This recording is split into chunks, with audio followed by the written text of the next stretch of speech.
Hello, everybody, and welcome to the very first episode of the Jackson Interaction Podcast. I'm your host, the king of all wrestling media, Gene Jackson. Excited to get back into podcasting, the old one-on-one interviews. It's been a while since I did one of these. And so for my first episode, I knew exactly who I wanted to talk to. A guy I've been wanting to interview again for a while. I had him on a couple times on Locals to Legends Wrestling Radio. He had some fun stories, and so I thought, man, he's done a hell of a lot since then. So there's no telling what all he's got to tell us now. So let's bring him on right now. My guest is going to be the martyr of the lost, the leader of the wasted generation, Shean Christopher. Shean, how are you doing? I'm doing well. I'm doing well on this Sunday evening. Gene Jackson, how are you doing today? I'm doing good. Fresh off a trip to Mississippi last night with the Violent Gentlemen, Oh, Xanders and Scott Morgan. We had some fun over there. Did the EPW TV and saw our mutual friend TJ over there who's shooting the TV over there. So haven't made a trip in a little while, so that was fun to get back out there and experience the wrestling fans. Now that there's actually fans out there, and so I think we'll kind of lead with that. I mean, I know that there was a kind of a short time period there where wrestling here just kind of stopped. We didn't really do the shows with no fans thing like they did on TV. yeah. But there was a break in there where we couldn't have shows, and then the shows came back, and the crowds have been kind of up and down with the pandemic and all that shit. So, just what has been your experience? How has the dreaded pandemic affected the life and career of Shean Christopher? Well, I guess I'm at first it really sucked because it's like everything just stopped out of nowhere.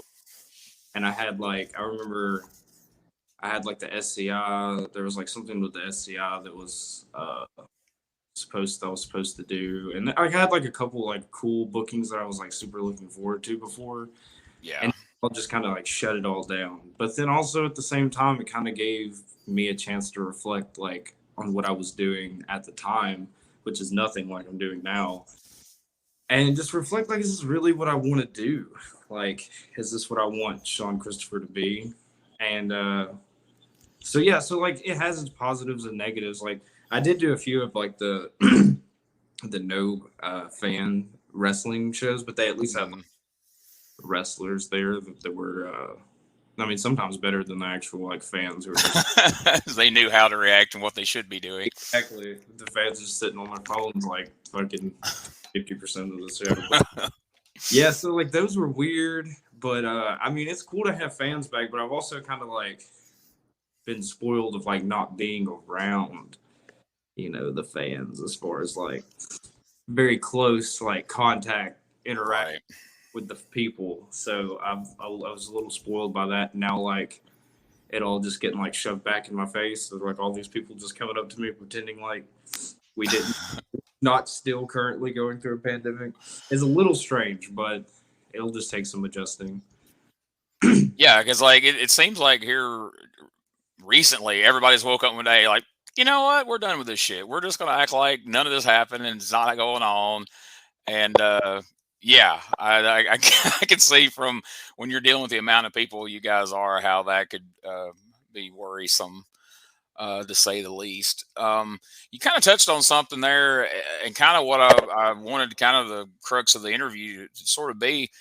I'm getting old now, so it's getting to the point where there's a lot of guys like you that I know from the very beginning, even somewhat, before you ever stepped foot in the ring as a wrestler. When you were a ring announcer, I've known you since then up to now, and I mean the evolution of Shean Christopher from ring announcer to Greenhorn Militia to the original incarnation of Wasted Generation of you and Kevin Ryan, and then to Akuto Death Society, and then that dissolved to the man we see today.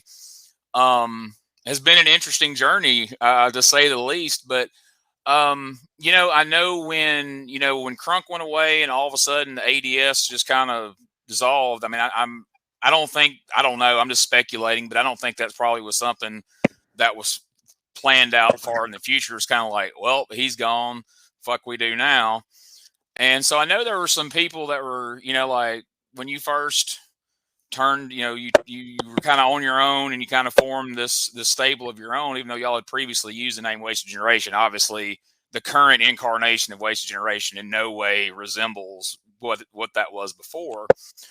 There was a lot of people going, well, Sean, he's a good wrestler and he's a good supporting player, but is he going to be able to be a leader? Is he going to be able to be the guy? And I have to say, and I'm not just saying this because you're my guest, but it's one of the reasons I want you on here. Um, I've been impressed, and I've heard a lot of people talk about how impressed they've been with how you were able to immediately step up and be the guy. And I really enjoy the whole presentation, the change in look, the change in gear and gimmick. And then, you added Ravina and Braden and Sean Campbell and all that. And it just came together really quickly. Like I didn't see any New South for a little bit. And then I turned it on and I'm like, whoa, where the hell did this come from? And I saw the match at the Hoss, and I think I even messaged you at the time. I was like, holy shit, dude. I love it. I love the music, like everything about it. I don't know how much time you spent laying all that out, but it came together well. And just kind of tell us how that all came together and kind of what the concept of it was. So like yeah, you were right. It was like as far as the Chris Crunk leaving thing, that was not something that was like super far in advance. I think like maybe we had like two shows before when we knew that was happening, and then that I was doing the whole like turn on everybody and be a heel guy. And then from that point, like up until that show, those were like I was just forced to like me and fucking Donnie Janela in the lab trying to figure out like, okay, what the fuck do I do now? Though? Like, how do Right. I step out of this? And like you said, because like there's a lot of expectations. Like when someone fucking turns out of a group or whatever, like, oh, this guy's like got to be elevated, or like you don't either that or they're just gonna drown. And like there's Right. expectations either way. So I knew I couldn't just like be just regular ass Shean Christopher anymore. I had to be something more. And Donnie, for real, like he helped me with a lot of like the early stages. But even if you watch, like, I think the Haas tournament is when like everything like clicked. So it's like good that you missed all the awkward in between stuff. November to like March, there's like this weird, like Shean Christopher, but not really Shean Christopher. Like it's like going on where like the song's there and there's like a little bit of the presence, but like it hasn't really like you can tell that something hasn't like clicked yet. Right. And then throughout the Haas tournament, like the story, like I don't know if like how well it was like projected to everyone else, but the story I was trying to tell through the tournament was that on the first day I had the fucking crazy hardcore match with Matt Justice, and he throws me off a fucking scaffold through some fucking plywood, which is terrible. Right. I still have a fucking scar on my back, the letter U, just like around my hip, and I don't even know from, but I know it's from that. Jeez. So there's that, and then the next day it's like a half-ass like almost dead animal, basically like limping to the ring to wrestle Kevin Ryan, and then through Kevin Ryan pretty much puts Shean Christopher completely out, but then through shenanigans, of course, Shean Christopher still is able to win, but it basically took everything out of him to do that. So then when Shean Christopher, the Martyr, the Lost Shean Christopher comes out for the finals, it's a completely different fucking human being now. It's like he's died and he has been reincarnated in front of your very fucking eyes over 2 days. You watched the entire thing happen. Here is Shean Christopher. Now he thinks he's fucking Jesus Christ. I think the story was told well. I think if anybody who watched it all, over the course of those couple of days, was able to kind of read that. I think that's how it was played. Yeah, I was when you came out for that, for that match, I was like, holy shit, what is this? And I know, it got a lot of good reaction, and it got as anything is, but especially when there's a implied Jesus element to it, you're going to get a little flack in the South, but Overall, have you? I mean, did you get anything directly? Did like anybody really get like on your case? Like, hey, man, that's not cool, or was it just kind of, oh, he's mocking Jesus? Just kind of general. Actually, I think there's like I think the beginning of New South no longer running in the JC Arena was that night when they like saw. Oh. Like I think that kind of like started the end of the JC Arena New South fucking thing. Because I know that Billy Adams told me I was not allowed to wear like any of the Jesus stuff after that, like in the JC Arena. So that was all banned immediately after like the first show. I know there was some dude allegedly threatening my life, or something. He's like, I'm waiting outside for him. Thing. Jesus. But I never saw him, so I don't know like how true it was. But apparently, there's some threats on my life, and then. I know Billy Adams, the bad boy, fucking Alabama legend. If he doesn't want it, then you can't do it. So, no. That's funny you mentioned that because I've never really asked anybody, but I was kind of curious how the abrupt exit of New South from JC Arena happened, or what was the culprit of that, and that kind of maybe explains that. Because I mean, I guess a lot of people don't know, but JC Arena is short for Jesus Christ Arena, apparently. So that. Don't spread that around, people. That's not exactly true, but yeah, I mean, you can't cross the legendary Billy Adams because he's a wrestling legend and he cuts grass for the city of Coleman, so he carries a lot of stroke around here or around there. I'm used to being in Coleman. Now I'm down in Gadsden. I'll still say here like I'm in freaking Coleman. Much greener pastures. Yeah, I was going to say, is it really a bad thing for New South to be out of the JC Arena? Honestly, I mean. I realized at the time, they were redoing the place at Hartselle and all that. And with everything going on, I mean, I guess it was kind of convenient to be there at the time. But, boy, it was tough watching some of those shows and hearing, we're here at the historic JC Arena. And I'm like, man, this place has been a fucking laughing stock for the last few years. And now, we got it. I mean, I understand. What are you going to do? Like, yeah, we're at the shithole here in Hanceville. But you could tell it was kind of strange. Some of the announcers were like, yeah, we got the Halls tournament. We got Davey Boy Smith Jr. in the fucking JC Arena where Mickey Henry used to run. I'm like, damn, how long till we end up in the historic 10 building in Boaz if, if things go south? But, you persevered and now y'all have moved on and running over here in Gadsden and seeing some different places, which is cool. Because like I say, I don't think it was a bad thing that y'all left, even if it was because of you and your gimmick. Maybe that should make you a hero at some point that you got New South out of the JC Arena. You're welcome. Exactly. So I kind of skipped past it, but it made me think of something when you were talking about the injury. You happened in that Matt Justice match. Backing up, one match that I did see for sure was, and I want to say this was when it was you and Kevin were still teaming, and you guys were, I want to say, wrestling Brandon Williams and Dump. Oh man. Exactly. And I guess you know what's coming since I prefaced it with injury. That frontward dive off the top into that chair on the floor. Do you still feel that now when you're walking each day? Oh yeah, dude. That's constantly reminded of that every single fucking day. I grunt when I bend over now, and I can't even control it. It just fucking comes out like a 55-year-old man sitting down on a fucking recliner. Like I'm just,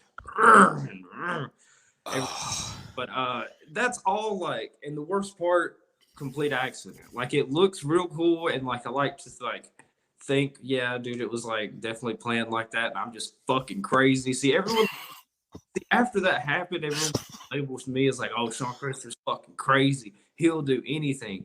But what they didn't know is that it was no way at all. If I would have known that was the end result, would I have ever agreed to do that or come up with that? Because it was my fucking idea.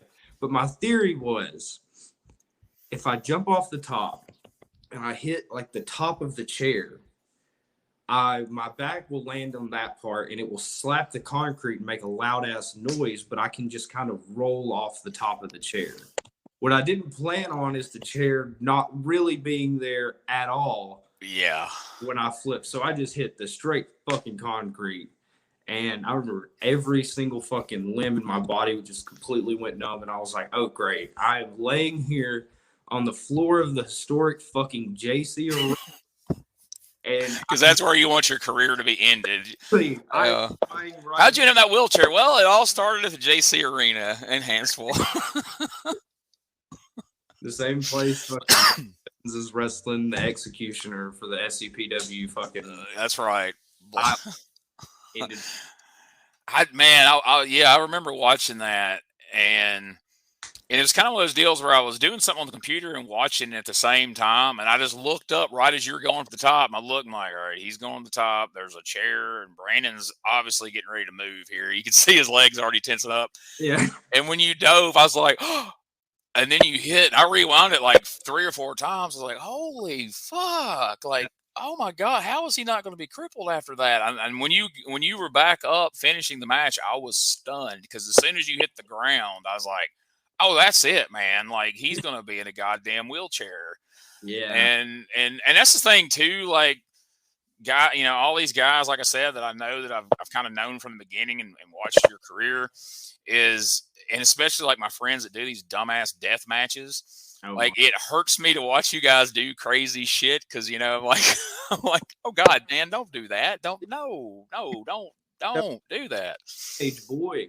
Now you're watching me fucking flip 15 feet on this concrete, the JC Arena. And it can't anyway. Like, as I see you about to dive, I'm like, there's no way this goes well. But like I said, I could kind of, and especially now that you've explained it, but even looking at him, like, I think I know what he was going for there, but the chair just wasn't there. I mean, you essentially like just did a front flip just straight off on a concrete floor and no padding, no, nothing, just goddamn floor. Like, yeah. And as soon as you said something about injury, I go, oh man, how did we skip past that? Because like ever since I saw that, I'm like, I got to, next time I talk to him, we've got to talk about this because holy shit, he'll feel that the rest of his life, I'm sure. Oh yeah. And that's what spawned the Matt Justice thing anyways, because like that happened. And then, like I said, everyone thinks like, oh, Shean Christopher's a crazy motherfucker. We just got to book him in a fucking no DQ match with this fucking madman. Matt Justice is the craziest motherfucker I've ever met in my entire life. Ever. Legit. Ever. Yes, 100%. The man threw me off a fucking scaffold, didn't bat twice, and then was up partying until like 6 a.m. that morning. Like, I'm like, I remember Two Fly Ty told me, he was like, there was like a big moment of realization because it was like some like Hoss after party that everyone was just like convening at. And like, he's like, I look over in this room and I see like Shean Christopher just crumpled in the fucking floor, almost in tears. And then I look over here and Matt Justice is just fucking partying like a. And he's like, I've never like just seen like two sides of the same coin ever. You're like, you either end up this guy or you end up that guy, but there's not a lot of middle ground there. That's that's crazy. Yeah, and that's the thing too. Like when you have some spectacular bump like that, people talk about it, and because when it happened, I was watching, and I'm like, well, he couldn't have got bad hurt because this is pre-recorded. Like it would have been all over Facebook if he broke his shit and went out in an ambulance or something. Like, so I know he's okay, but I don't know how. But like that's the only thing is like if you become labeled that crazy bump guy, like you said, then that's when people are like, well, people are going to expect Shean to take a crazy bump because that's what he does. And you end up like Mick Foley and have to dive off a goddamn Hell in a Cell because how do you keep topping yourself? So I'm glad you found a way to kind of taper off from that a bit and that didn't become your thing. It's like, well, each bigger event, Shean has to do a bigger bump until we just manage to break him in half, literally. So, the Hoss thing was, I guess, like you say, is kind of where the gimmick kicked off and it just kind of took on a whole new life. And so how did you come about? I mean, was it your decision who was a part of the Wasted Generation or just kind of they were like, hey, these guys are here, make that work? I mean, because I know you're friends with Braden and everything. And so I'm just kind of curious how that came about. If you really got to choose those guys, or that was? And I don't want to kill your gimmick if you're like, yeah, man, they stuck them with me, and here we are. I just think there's got to be a fun story about how it came together. Is what I'm getting at. I mean, there kind of is actually because, ironically enough, like, or not ironically enough, but fucking when New South they started running the JC Arena, then Bad Boy Billy Adams wanted to start his Bad Boy Pro show, but he wanted Dump Sanders to book it, and Dump Sanders Dump Sanders was like sending people to like try to find like people to book on the Bad Boy Pro shows. And someone had messaged me and asked me like, "Hey, do you know anyone from like that would like want to work this Bad Boy Pro, like that you would want to work this Bad Boy Pro show?" Because like knowing that it was like kind of like a gateway into New South, and I picked 3 people. One was a guy named Ryan Piles, and then the other 2 were Braden Toon and Sean Campbell. I was like, those are the 3 people that like if you're gonna put on this show, because these are 3 people that I want to see on New South and like be able to like grow and progress there. So, and then like they were all booked on the fucking first show. Ryan Powell's got injured like before, so he wasn't able to like actually make the Bad Boy Pro shows when Dump Sanders was booking him. Right. But yeah, and when Braden Toon like got on that way, and then Dump Sanders like fell in love with Sean Campbell on the first day because Sean Campbell's a fucking psychopath. And yeah, then they started booking them on the New South shows, and then finally, like I had heard that they kind of wanted them to be put with me. Like I heard like murmurs, and then also JD Rush was a number. Was it like he's one that didn't make it like past the cut. He's one of the Wasted Gen members like you didn't see because he like supposed to be, and like he did this like entire like heel turn and everything, and then like just he never was there ever again. Wow. I don't know what happened. I don't know the inside scoop on the quick departure of JD Rush, but I know that at one point he was like being built to be put in the Wasted Generation, and then all of a sudden he just wasn't anymore. So, but yeah, it was like kind of like a lot of it was a lot of like Dump Sanders and Donnie, like their ideas, and then they wanted like a female in the group. And originally Morgana or Ravenna actually turned the spot down. Like originally she was like, no, really? Yeah. So dick move. She really like turned it down because she just I don't know. She just didn't want to.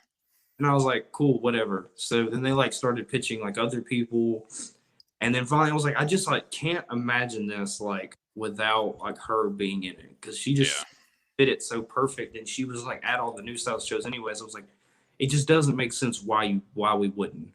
So I just like asked her one more time. I was like, hey, like if you want to do this, it would just be real cool, and I'd just be real happy about it. Finally, she was like, all right, whatever, dude. I'll fucking do your little stuff. Go in your dumb little fucking cold. Now here we that was the plan all along. Well, that's some fun what ifs there of JD Rush could have been a prominent member, and Ravenna could have not even been in it. So, wow. Yeah, that's kind of interesting. You brought that up. It was described to me at one point that Bad Boy Pro was going to be the OVW of New South, and essentially, you know, like OVW did for WWE back in the day, where guys would go there and then they would work themselves up to the main roster, if you will. Yeah. And I guess that was kind of effective in some ways because, you know, like you said, Sean Campbell and Braden Toon started out there, and they ended up in your group, and then those Body Shop guys were pretty prominent over there, and they're like tag team champions now. So I guess that paid off. But again, was the Bad Boy Pro thing no longer being intertwined with New South, all tied in with the losing the building and all that just kind of went away at once? I think Billy Adams was like, man, I want to run Bad Boy Pro by myself. And Dump Sanders was like, all right, man. Well, I guess I just won't use your building anymore. I guess I don't really know, but I know the Jesus Christ imagery was a big no-no that they hated.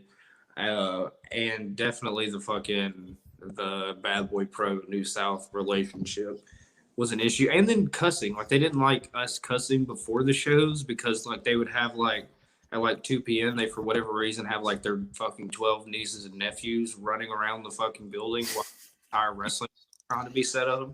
Right. Cussing at each other because everyone's trying to set up a wrestling ring, and that's not an easy process whatsoever. So, yeah. Yeah, I mean, you might manage to get guys to not cuss on a show, but you're not going to get them to not cuss before the show, after the show, and in the back. So that's just not going to happen. I mean, and if anybody should know that, Bad Boy Billy Adams should be around long enough to know that's just part of the deal. But yeah, the old Bad Boy. Well, I mean, look at Bad Boy Pro now. I mean, it's just a cavalcade of superstars going on over there. But anyway, we're not here to talk about the amazing Bad Boy Pro show. Yeah. In Hansville. You have to go to another podcast to do that. But anyway, we'll get back on track here. So this year, man, it's been a banner year for Shean Christopher. Like I say, you know, the stable has come together, and you've had some big matches. Including that one with Matt Justice. I watched one recently you had with Danhausen, who's blowing up huge on the independent scene this year. And I was like, oh, that's all. Like, I turned on that episode and was like, oh, that's awesome, man. Sean's wrestling Danhausen. So how was that? Tell us about that experience. Incredible. Danhausen is such a class act, such a great just guy. And he's so easy to work with. We pretty much had the entire match put together in 5 minutes. We just looked at each other. We spoke for spoke back and forth, just threw some things back and forth, and then we just walked away, and then we came back a couple hours for the match, and just it was just easy. It was super easy being in there with him.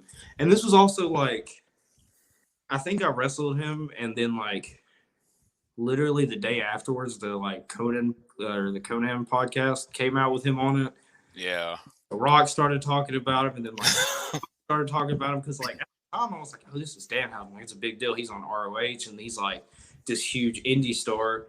And then right afterwards, I'm like, oh my god, everyone fucking is talking about Danhausen. There's what he he told me that I was Mordecai if Mordecai didn't suck.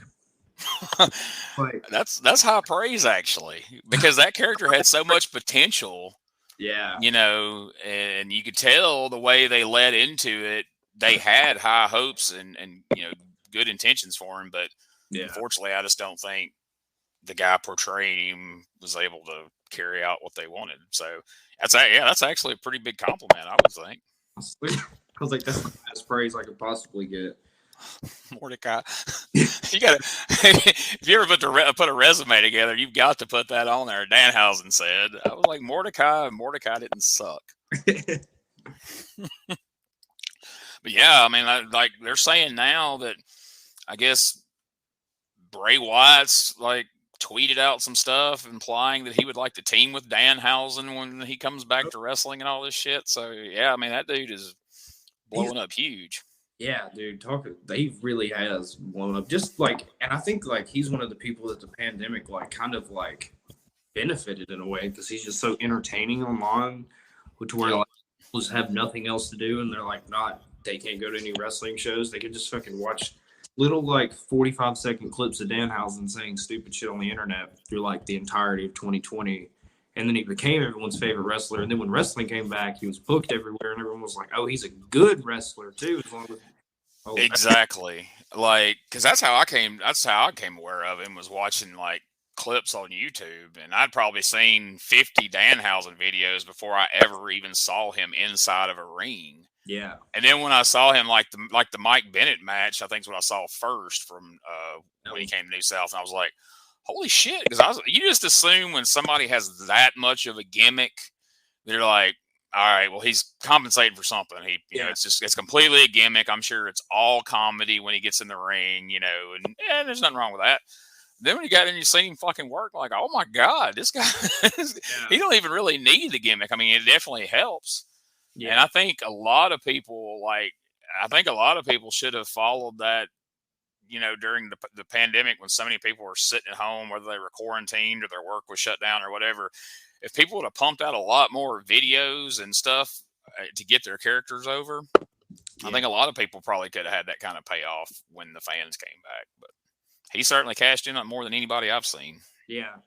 I definitely him and like Effie. I know Effie Yeah. like was already like a deal before then, but he like really blew up when he started doing like his Twitch streaming, and everyone just saw like how fucking ridiculous and entertaining that guy is.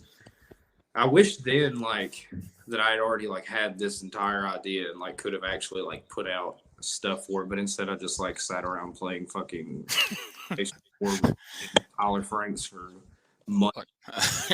Sweet, I don't have to be anywhere this weekend. I'm gonna fucking Exactly. not think about this wrestling shit for a minute. Which there's something to be said for that too. But so what's some other matches you've had this past year that's really stood out and made a difference for you? I mean, I wrestled Cabana Man Dan twice, once, and like it's like the difference between the two matches that were really like kind of stands out is that I wrestled him in December of like 2020, and I remember at the end of that match I was fucking exhausted, like blown sky the fucking high, and you could tell like watching, like when I watch it back, I was like, Jesus Christ, like I'm moving like sluggish. I'm like missing shit, slipping on stuff. I like at one point I fucking I went to like do this cool little, that like thing Leo Rush does where he like bounces off the bottom rope on his ass and like hits a stunner. Yeah. I went to like do something like that. No, I just slipped right out the fucking ring. It's like, oh shit. And then I have to scramble to like. But anyways, like that match is just like it was good, like, and I thought it was good at the time, but then going back and rewatching it and comparing it to the one I had like in June with Dan, now that I've because from December to June I've lost like fucking almost 50 pounds at this point. Just like I actually started going to the gym. Like people ask me like, man, Sean, like what are you doing? Like what kind of crazy stuff? And I'm like, I just like started going to the gym finally. Like I just never went before. And then I stopped drinking soda and just drink a fucking probably an unhealthy amount of water every single day. And but just the difference between those. So like that Dan match, I'm really proud of. And now even fucking Dan is like blowing up now, and he's everywhere. Oh yeah. Place like he's been on like the cusp of that for like the past 3 years, but now it seems like he's finally like breaking through and like moving up. He's booked fucking all over the place every week. But yeah, so that match with Dan was really good. I had a match with Should D. I was real proud of, but it wasn't even recorded, so that kind of like sucks. One of those like untelevised top shelf shows. Yeah. But that was fun. I had a match with Kenzie Page that I really enjoyed this past year. We just like beat the dog shit out of each other. That was fun. And I got my stuff with Chris Crunk. I don't know. Oh yeah, I wrestled Logan Creed in a casket match. How the fuck? I was going to bring up your feud with Logan Creed because you had a few matches there, but yeah, especially the casket match. I mean, yeah, I got to do a fucking casket match, which is fucking awesome. I'm like the biggest Undertaker fan imaginable, and to be able to fucking wrestle a casket match with like a fucking giant of a human being is just like a dream come true for me. So I can't forget that was fucking. And he's blowing up now too, Yeah, Logan Creed finally fucking after a ridiculous amount of fucking time. He was telling me that he used to like send VHS tapes to promoters. Like that's how long he's been wrestling. Wow. I was like, damn, like, and you're just now, like, someone is finally recognizing, like, the fucking talent that has been just sitting here for all these years. It shows how much wrestling has changed. Because, I mean, a few years ago, I mean, it would have been like a ride at an amusement park. Like, if he was at the back of the line, they're like, oh, you're 6'9" and you can actually work. And come on, you're going to skip past all these guys and go straight to the front of the fucking line. Yeah. And somehow Creed stayed stuck in that line all this time. And every time I'd see him, like, how the hell is this guy not on TV somewhere, with his size and his ability? So it's like you say, it's good to see somebody's finally noticing before he's, got frustrated and said, fuck it. And, went home, So that would be a fucking huge waste. Absolutely. But yeah, man, Logan Creed was crazy. That dude's that's another goddamn psychopath. I don't and you blinded him in one eye anyway. Yeah, so he'll never be back at New South for sure. There's no way like he'll come back with any like new character or anything. He's just Some big tall guy shows up. It's not Logan Creed. If he's, I mean, some dude in a mask shows up that's kind of built like him. Can't be because Yeah, Shean Christopher took him out. yeah, he is dead. Yeah, I knew when I heard the casket match advertised, I was like, "Oh, Sean's shitting bricks, man!" I like because I know. I mean, everybody knows, your Undertaker fandom. I'm like, yeah, this is going to be his dream match right here. Crazy enough, like Dub Sanders messaged me and was like, "Hey, what kind of match do you want to like wrestle Logan Creed in?" And I like sent, I was like, "We could do like some sort of, because like not in my wildest fucking dreams I think we'd be able to do a casket match." And then I was like, "We could do like some sort of like no DQ fucking 2 out of 3 falls or something, and like I can just kind of like give it like a fucking spooky name, and then we can just like be done with it and pretend like it's something bigger than it is." And then he's like, "Oh, we already have like a no DQ match, so like think of something else." He was like, "We could do anything because it's the anniversary show." And I was like, "When you say anything, then my goes like, okay, like how crazy can we really get?" So I sent back like casket match, and I was like, but like not expecting it at all. And then like 20 minutes later, I get a reply, and he's like, "Yep, like we're getting started on the casket right now." And I was like, "Oh fuck." I'm really about to wrestle Logan Creed in a fucking casket match. What a fucking, yeah, that was insane. Nice. See, you should have leveraged it. You should have been like, well, either a Hell in a Cell or a casket match. And then Dump's like, we could probably make a casket, but goddamn Hell in a Cell would be a tall order. But you got it anyway. You didn't even have to do that. So Yeah. it works out. So, coming up this Saturday night, you've got a big match against a guy you've got a lot of history with. We mentioned him a couple of times in passing in this interview. But your first major heel turn when you and Kevin Ryan joined up with Chris Crunk as part of Akuto Death Society, which they were already kind of cooking there. Him and Donnie had gotten that over, and then you guys joined up, and then as Chris Crunk does, I'm not gonna go in, say a lot about it to get you shit stirred up, but as Chris Crunk does, he suddenly was gone. And like I said, which wasn't a bad thing because that was one of the questions I had for you. Had Crunk stayed and Akuto Death Society continued in the path it was on at the time, and whatever plans y'all had before that kind of curveball came, do you think you would be where you're at right now, character wise, had he stuck around this whole time? No, dude, nowhere near. And I remember like at the time, like when the breakup was like first told to like all of us, it seemed like it was the fucking like end of the world. Like it was the absolute worst possible thing that could have happened at the time. And I was like, man, there's like Chris Crunk's gone, and like he like we actually like didn't speak to each other for almost an entire year. Me and Chris Crunk, like after that, like he didn't speak to me because he thought that like I had initiated the like getting rid of Chris Crunk thing when that I mean, well, for legal reasons that's 100% true, but for real it's not true at all. But if you ask the Martyr of the Lost Shean Christopher on the street if he yeah, for sure he did. But as human beings, no, I did not want Chris Crunk to like no longer be at New South at all. So, but like, so we really didn't.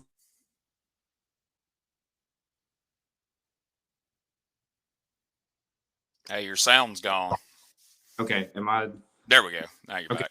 I got a phone call from some fucking stupid ass spam call from Ohio. They fucking like I get like 35 spam calls a day, and I hate it. So that fucking extended warranty, man. They're trying to help you out. Yeah, they're trying to extend that shit. Fuck, spam calls, Donnie Janela have ruined me on phone calls. I will like never answer phone calls ever now because of that. But anyway, fucking me and Chris Crunk didn't talk, but I think like if we would have continued on the like ADS path and just like seen where that like I don't entirely know like where that would be, like where we would be at that point. I know that I would probably be still like background character ADS member number 3 because right. I didn't know how to like break out from that while being compared to like Kevin Ryan, who's like so over the top when it comes to like his wrestling and like his mannerisms and like all these things that it's hard to like compete with that. And then Chris Crunk is like he's like a big storyteller and he's like got these emotions and like he can talk and like all these things and it's like hard to compete like with those two right next to me. So I needed to Right. break away from that, find who Shean Christopher actually is, and now we can all work together instead of like we're all three trying to like one up each other the entire time. Yeah. So I think I it mean, was I all think y'all probably would have found your way there, but at the time, it kind of struck me. I knew there had to be more to the story because I'm like, there's a lot more left. Like ADS still had a lot more life left in it. It felt like, well, we're doing this early. Like, there's a lot more they could have done with these guys. Um, and I thought, you and Kevin still needed a little more time in that kind of role before you broke off and took on a bigger one. But it worked out. I mean, you were up for the task. But I yeah, definitely that was certainly a concern at the time. Like, oh, this probably needs to hang around a little longer. yeah, we did too, like because like I said, it still took like 4 or 5 months for like any of the new stuff to even like click in my head or like register with the fans or like finally start connecting with like at all because you're right, like I still needed like that time to like still learn about like who the fuck I am and who I want to be like post ADS and just but like yeah, it did have that I at least had that like 4 or 5 month break where like I was able to find it along the way. Right. Kind of like fucking just getting thrown into the fire. It's like, hey, go fucking. You're on fucking Action Clash every single week, cutting promos now. Like, and here's this new character. Good luck. But we But found it. sometimes that's what it takes is just being thrown into the fire, and you either thrive or you burn up, and you thrive. So that's cool. And now Chris Crunk has found his way back to New South, and so obviously Crunk shows back up. What's the obvious story that you got to tell? I mean, he's got unfinished business here with one of his former stable mates, and so here we are. And so tell me about this match y'all got coming Saturday night. I've seen some things online, and I'm like, holy shit, this has the potential of sounding like it could have some other something crazy going on in it. Ooh, yeah, you're right. So it's fucking Stairway to Hell match, which like I don't really know what the fuck it means. I know at least that there's like fucking devilish, like evil looking weapon that I now carry with me that I don't have with me now, which like sucks. Sean Campbell has stolen it. So he has it in his possession. Hopefully he will have it in his possession on Saturday, October the 30th, or he might be hanging something else from the top of the fucking center. But like I have this weapon now that I introduced like at the last show because obviously like you know how it is, man. Like I introduced a weapon that now there's like a match out of it. Like, Right. wrestling works. So I fucking have this thing. It's got nails in it. It has some fucking chains hanging. It's like really just a big ass piece of wood with some weird shit on it. So But it's that's evil, obviously. I mean, it's got some power. yeah. We're assuming, you know. Fucking yeah. It's got Paul Bear, just fucking Undertaker's ashes down in the fucking wood. But that's getting hung fucking 150 fucking feet in the air in the Sparkman Civic Center because that's the highest fucking like building that we've run. So I'm glad that I have the fucking honor and privilege to be climbing a fucking big ass like not a championship now, it's a fucking stick. And from what I've found or what other people have found, a Stairway to Hell match, apparently the weapon that is typically or that's suspended is typically also wrapped in barbed wire and like you're supposed to unwrap the barbed wire from the weapon before you get it down. I don't know if that's like Jesus. a clause in this. If it was, I was not informed about it. I just like somebody sent it to me and they're like, is this what this Stairway to Hell match is? And I was like, well, you know more than I do. Well, let's hope not. I can't imagine Crunk would be excited about having to unwrap barbed wire from it first either. I don't like y'all might be able to both vote that down. Even though you hate each other and you're in this embroiled in this feud, like let's just agree we don't need fucking barbed wire invited, into this party. So if it's essentially a ladder match with a fucking with a weapon, the person that gets it down use it. But then here's what I'd never really get about these matches is like the person that gets it down can use it, but like the person that is down there and like doesn't do the work can kind of just like reverse what they do and take the weapon from them, and then like everyone's fucked, I think. Exactly. So I don't know, but like I'm in it, so that's what I know, and I'm gonna try my fucking damnedest to climb that ladder, and I'm gonna try to grab that fucking thing, and I'm gonna try not to fall off. Because I mean, strategy wise, if I'm managing Shean Christopher going into this match Saturday night, I'm pulling you aside and be like, look, it ain't whoever gets it first wins. It's whoever gets it first uses it. Let Crunk climb up there and bust his ass and fall off or whatever the fuck. Let him bring it down. Then as soon as he brings it down, me and Toon and Campbell will all jump on him and we'll get it away from him. Then you just beat the hell out of him and then you'll win. And boom. Hopefully that's not a spoiler. We'll go back and edit this out if it turns out you're like, oh, wow, dude, way to ruin the fucking match. But yeah, because that was always something. Because back in the day before ladder matches became popular, in the olden days when I was going to Columbus, Mississippi, and watching live wrestling matches, they had pole matches and they'd have those coal miner's glove or whatever kind of weapon on top of the pole, and same deal. Whoever climbs up there and gets it down can use it, but then if they get it taken away from them, it get used on them. But, ladder match, if the Intercontinental title is hanging up there, or if 2 Intercontinental titles are hanging up there because somehow we ended up with an extra one, you get up there and unsnap that bad boy, it's over. You've won. Now the shit's just beginning. Once you get that down, now you got to go try to use it, not get it taken away from you, and possibly unwrap it out of barbed wire, it sounds like. So, like if there's barbed wire wrap, like that's even like an extra element of like, why would I even attempt it? Like I could just do all the work, get his fucking shit just cut up by all this barbed wire, and then he's easy picking. Yeah, you just pick the bones afterwards. Like, and then something else I've always wondered about these kind of matches too, from a psychology standpoint. Do you have to go up there and get it? I mean, if you just happen to schoolboy Crunk and pull his tights and get a pin, can it end? But we have to get this thing down, and somebody has to get hit with it. Yeah, for real. I think these are fair questions you should probably ask before the bell rings Saturday. Yeah, I'm gonna wait until like after the entrances and everything, and then I'm just gonna be like, wait a goddamn minute, I've got a few things I need to clear up. But it definitely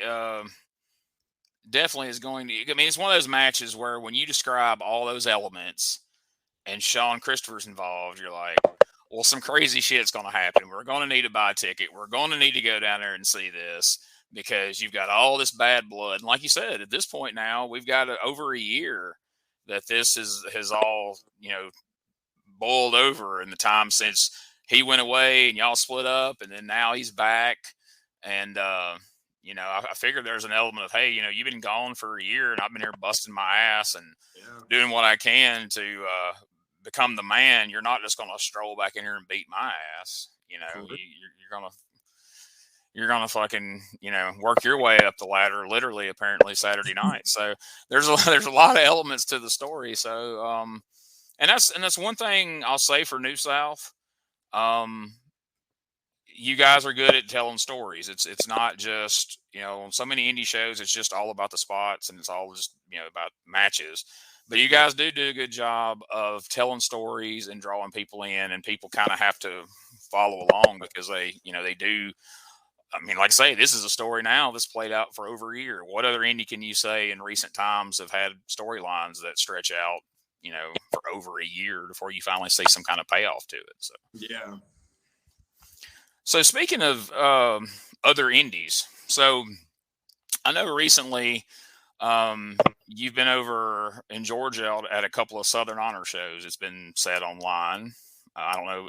Hopefully that's not secret. I've seen Mr.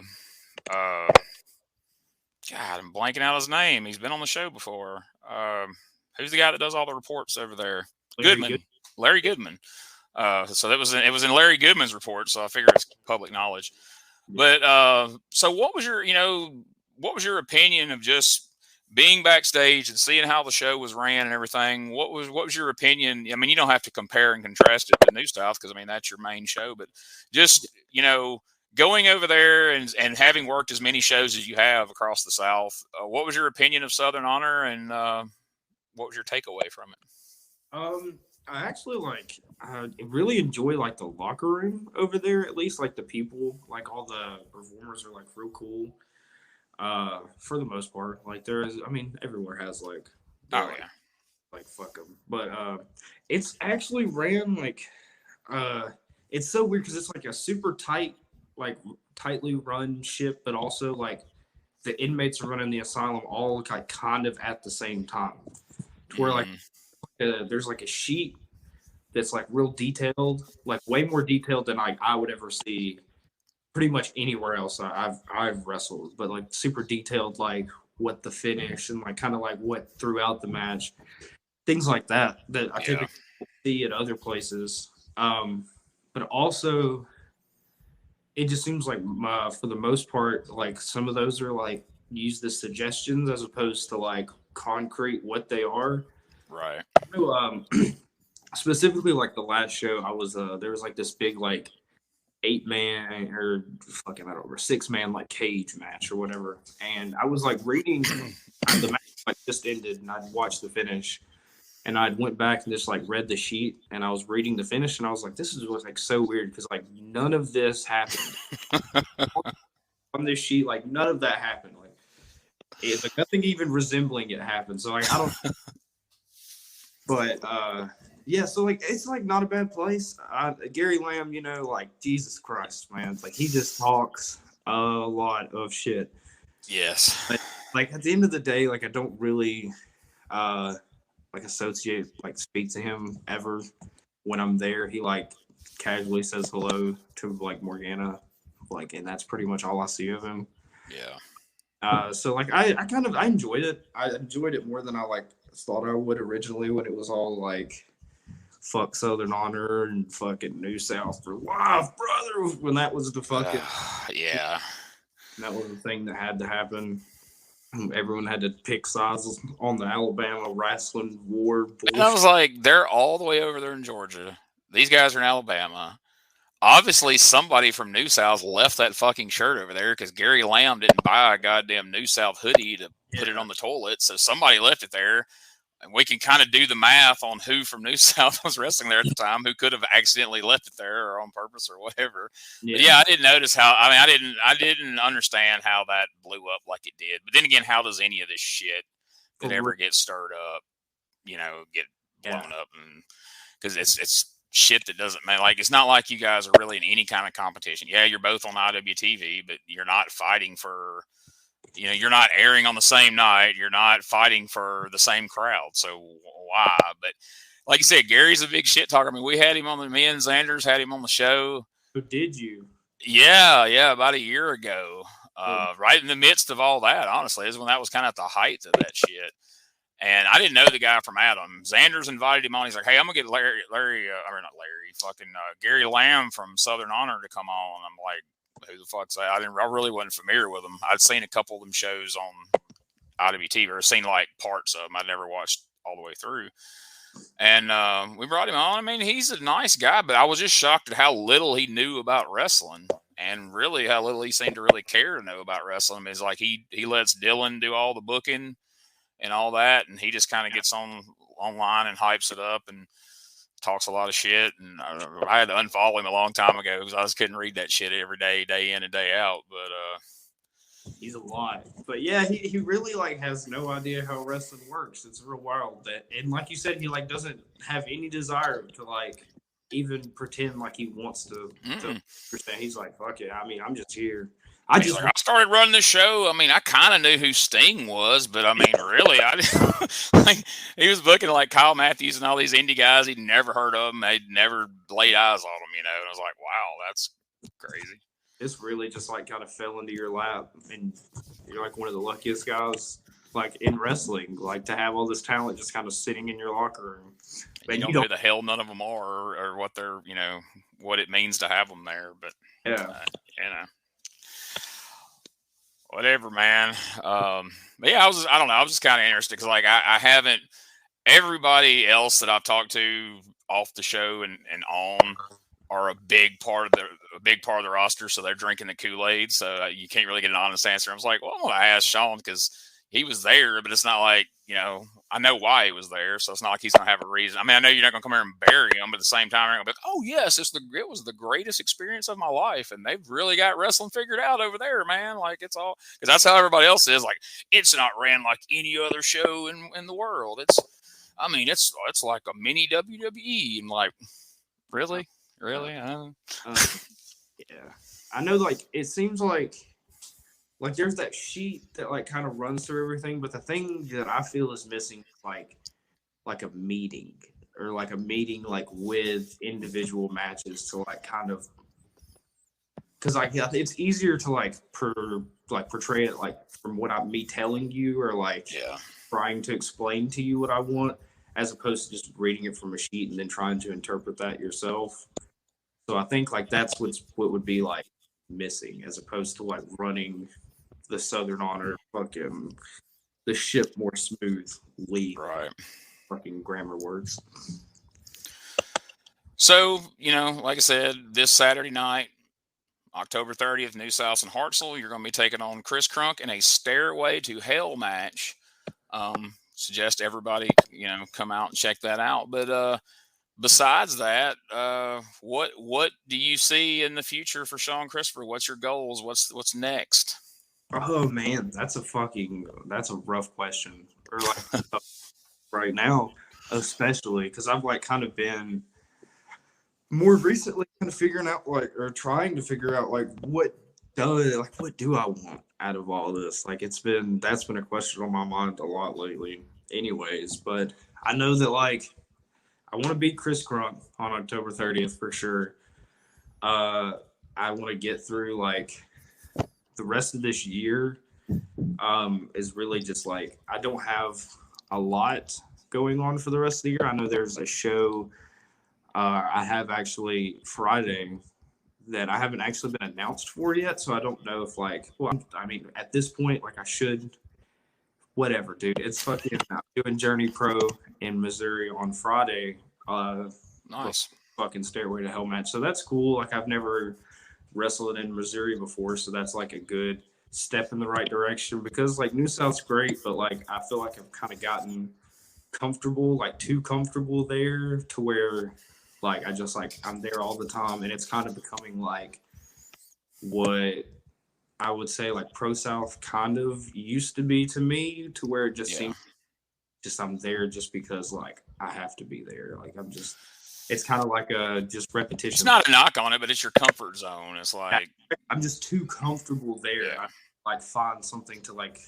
to break me out of the comfort zone, like go different places and like so that's really the big goal is to try to like find new places to go and like be uncomfortable and try to get Shean Christopher over with like different audiences because like New South knows it, they love it, they hate it, like whatever their opinion is on it, like they have it by now. So yeah. so that's Well, our like th- established.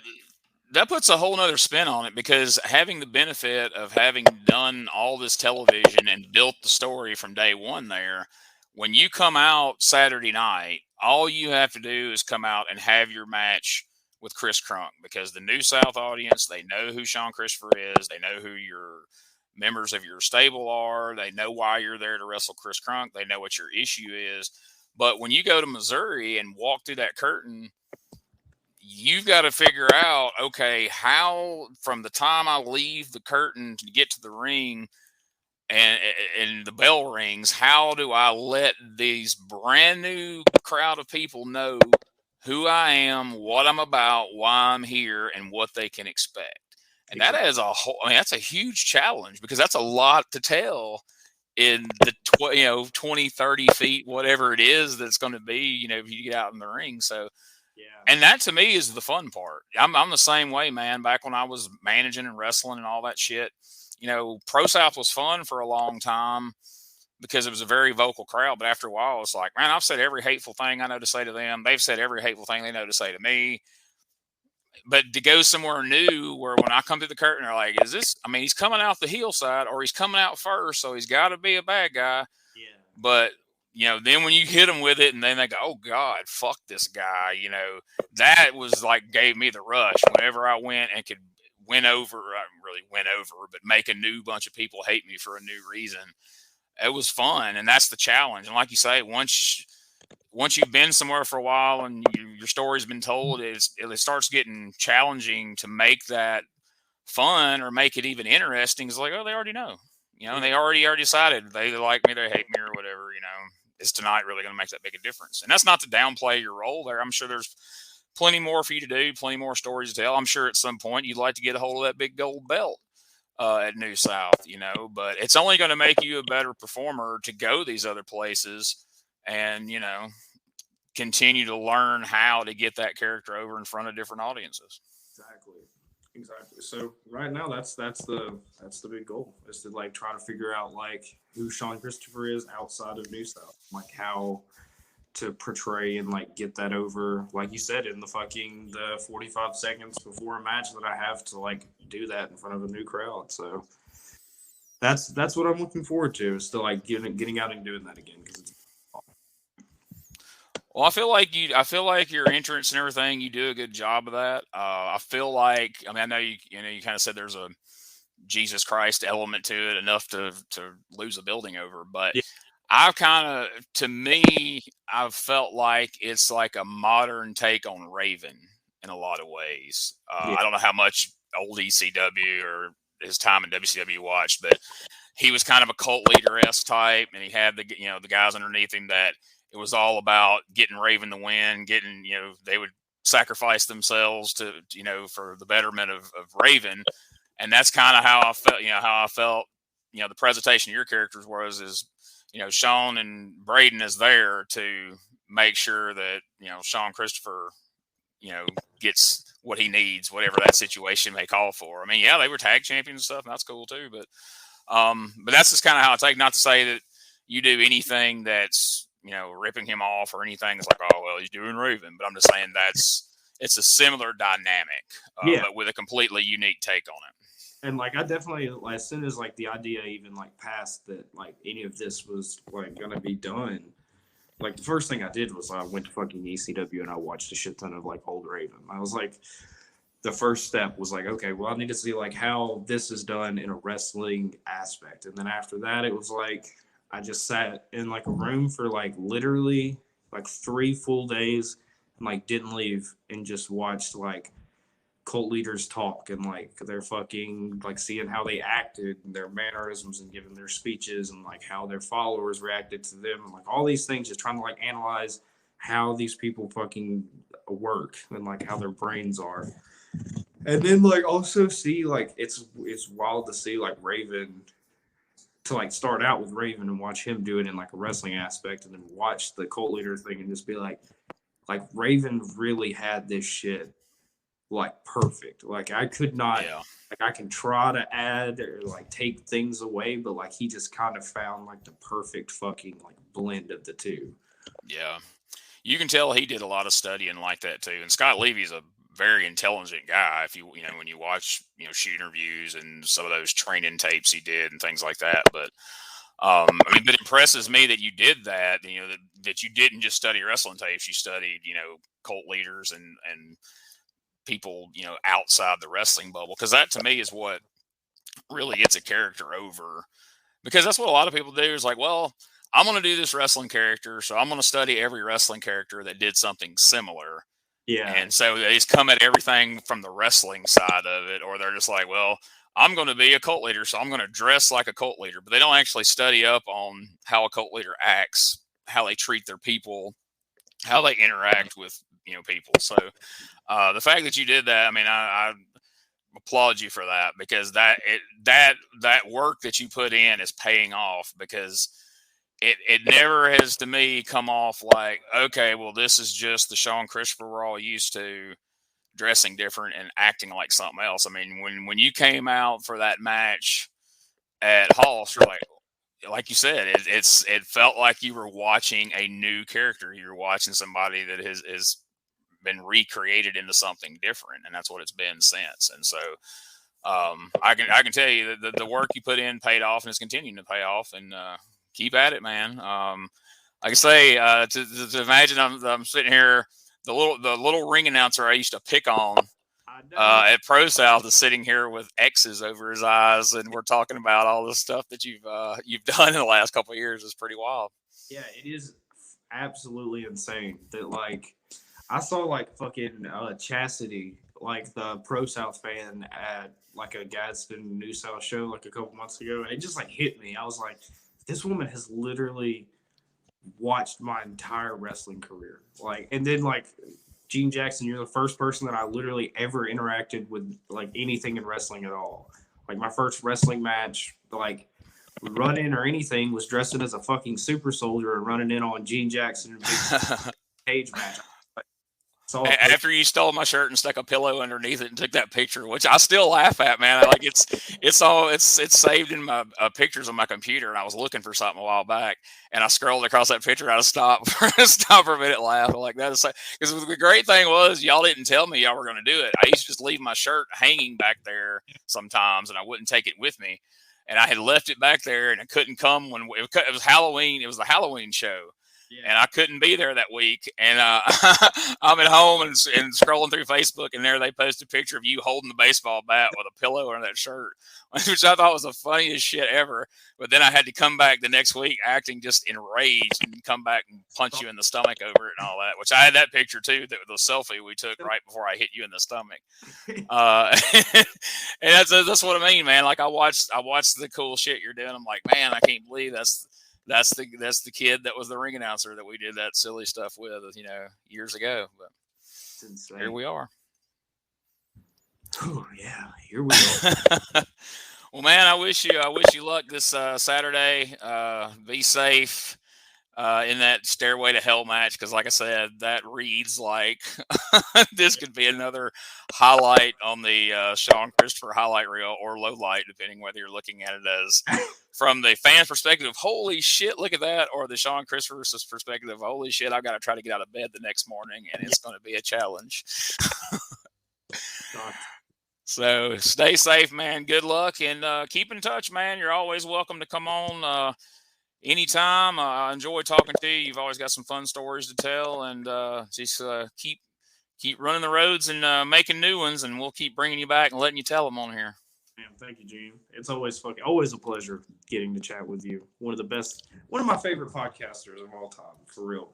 Well, I appreciate it, because there's 10 fucking million of them. So, and I enjoyed your podcast you did there for a while. I wanted to get on it before you stopped doing it, but Yeah, I did the heel turn, and then they were like, man, you can't do that podcast anymore because, like, you're a spooky guy, so, like, you can't do that. And then, like, once I finally got to the point where I was like, man, I really don't give a fuck. Like, I can just kind of be myself anyways, because I feel like it's, like, so detached, and, like, everyone kind of knows, like, everything. Yeah. That what's the point? By the time I got there, I was like, you know what? I thought about it. I was like, there are so many other like podcasters, and there's so many more that are like doing it better than I would ever do. So I do not need to just be like diluting the podcast. That's what makes me keep quitting. Well, that I just get burnt out. I'll do it for 7-8 months or a year, and I'll get burnt out because it's a chore scheduling these things every week and trying to work around everybody's schedule. And there's so fucking many of them. But at the same time, like, what always ends up happening, and what ended up happening this time, is like I was looking through my YouTube and listening to some of the old podcasts, and I thought, man, there's a lot of them out there, but like not really in this area so much, and like you guys need somebody here to help document your stories and kind of tell your. I mean, because if me and you had never done a podcast before, and we just sat down and talked today, but we're going to talk probably about the same exact stuff we talked about now. I mean, we might dip back into how you got started and tell me about how you started, who was your first match, all that shit. But like some of those fun stories, like the Lord Humongous story and the fucking guy, with the PayPal and the payoff and that kind of shit, like those stories might not have got told, man, and those need to be documented. And there's going to be a time, and here's the way I look at it, and people probably call me crazy for this, but like even if a bunch of fans don't listen to it or whatever, there's going to be a time, dude, when you're 40 years old like I am, these fucking podcasts are still going to be on the internet, and it's going to be fun for you to go back and listen to Shean Christopher's wrestling career in 2017, 2018, and just listen to those stories like, oh shit, I forgot about that. That's crazy. And then forward it to somebody. And if me doing this serves no other purpose other than that, I think it's worthwhile, because there's shit I like to go back and listen to. And I'm like, oh man, I forgot. Yeah, hell yeah, I forgot we did that or whatever. So it's really just documenting, friends of mine, because, every once in a while I'll interview somebody I don't really know or whatever. But mostly it's just guys like you, guys I know, guys I'm friends with, guys that, we're all so busy. You don't really take the time just to have a conversation on the phone, but we'll take the time to record this shit because we think somebody will listen to it, and hopefully they do. And they do. They get good downloads. I don't mean to downplay what we're doing here, but that's what keeps me coming back doing it, though, is just because it may not be the best podcast or maybe 500 other ones, but I do think we cover. It's not your usual generic of God, man, I'll listen to some of these, and even like people I've interviewed before, I'll listen to interviews with other people, and the questions and shit are so generic. Like, I feel like it flows like a conversation that even if we weren't recording right now, if me and you were just like standing in the back of the show, this is the same shit we would have talked about, and so we're doing it here for everybody to listen to. So I'm glad you enjoy it. Like I say, this is going to come out Wednesday, and I'll tag you in it and send it to you, and we'll get it out there. And like I say, don't kill yourself Saturday. I will do my But like I say, hey man, your hard work's paying off. I love the character. Just keep doing what you're doing, and good luck in Missouri too. Thank you, Gene. I appreciate it. Take care, buddy. See you, man. Bye. All right, man. There he is, Shean Christopher.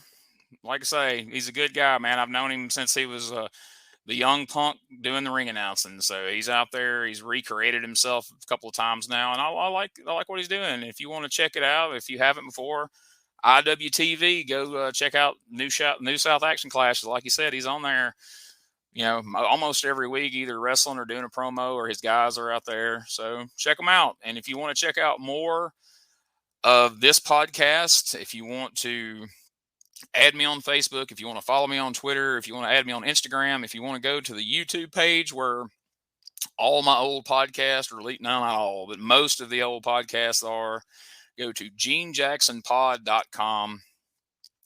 Everything Gene Jackson related is there that you would ever want to do, and probably others you wouldn't. But anyway, it's all there, GeneJacksonPod.com. Also, check out producer Smokey that produces this show. Also produces another podcast for a guy we all know named Whitey Jenkins, who's quite the character. WhiteyJenkins.com. You can go there. You can check out his new podcast that he just started. He's got his first episode out right now with Justin Klein from EPW. More episodes coming soon, so you can check those out at WhiteyJenkins.com, GeneJacksonPod.com. Thank you for listening again. Thank Shean Christopher for coming on the show, and keep checking back on Facebook and GeneJacksonPod.com for our next big interview here, as I'll sit down one-on-one with somebody and we'll talk about some wrestling. Thanks for watching.